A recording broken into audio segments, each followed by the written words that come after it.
भारत में Covid vaccination के speed और स्केल से भी आप भली भांति परिचित हैं।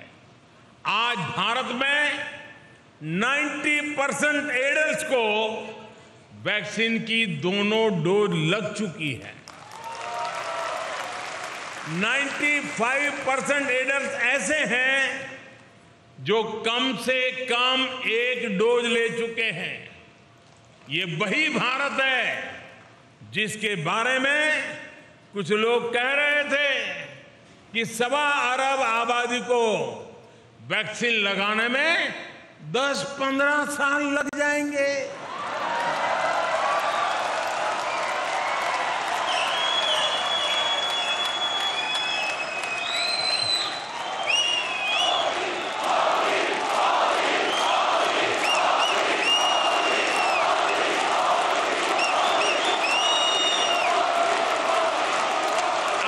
जब मैं आपसे बात कर रहा हूं तो भारत में वैक्सीन डोज का आंकड़ा 196 करोड़ यानी 1.96 बिलियन को पार कर चुका है।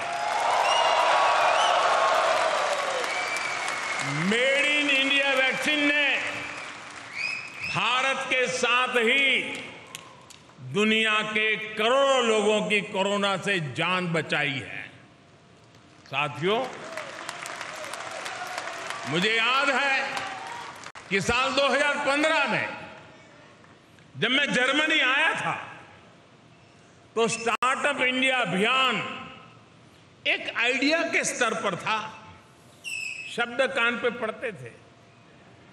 तब स्टार्टअप वर्ल्ड में भारत का कोई नाम निशान नहीं था, कोई जानता ही नहीं था। आज भारत में दुनिया का तीसरा सबसे बड़ा स्टार्टअप इकोसिस्टम है। एक समय था जब भारत साधारण से साधारण स्मार्टफोन भी बाहर से मंगाता था। आज भारत दुनिया का दूसरा सबसे बड़ा मोबाइल फोन मैन्युफैक्चरर है और अब भारत में बने मोबाइल दुनिया भर में जा रहे हैं।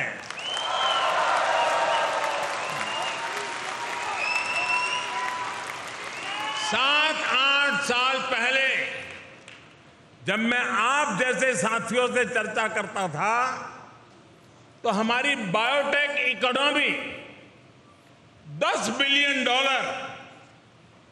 यानी 75,000 करोड़ रुपए की हुआ करती थी। आज ये 8 गुना अधिक बढ़कर $80 बिलियन यानी 6 लाख करोड़ रुपए को पार कर चुकी है। साथियों,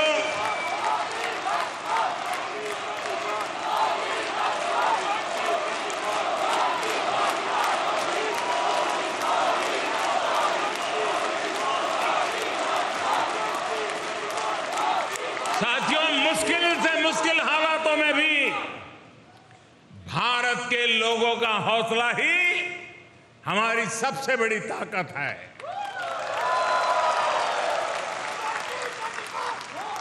साथियों, पिछले साल हमने अब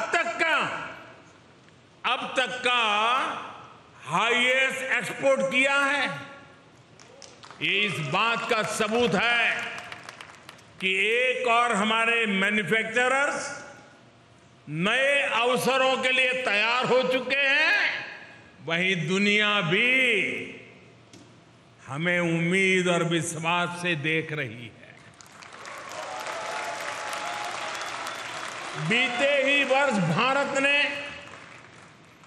$111 बिलियन यानी 8,30,000 करोड़ रुपए के इंजीनियरिंग गुड्स का एक्सपोर्ट किया है।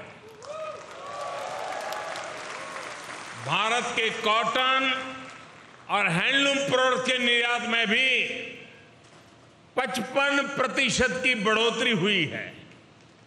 भारत में मैन्युफैक्चरिंग को बढ़ाने के लिए सरकार ने करीब 2 लाख करोड़ रुपए की production link incentive PLI scheme भी शुरू की है। अगले साल हम अपने एक्सपोर्ट टारगेट को और भी बढ़ाना चाहते हैं और आप लोग इसमें काफी मदद भी कर सकते हैं। इसी तरह हमारा FDI इनफ्लो, विदेशी निवेश भी साल दर साल नए रिकॉर्ड बना रहा है।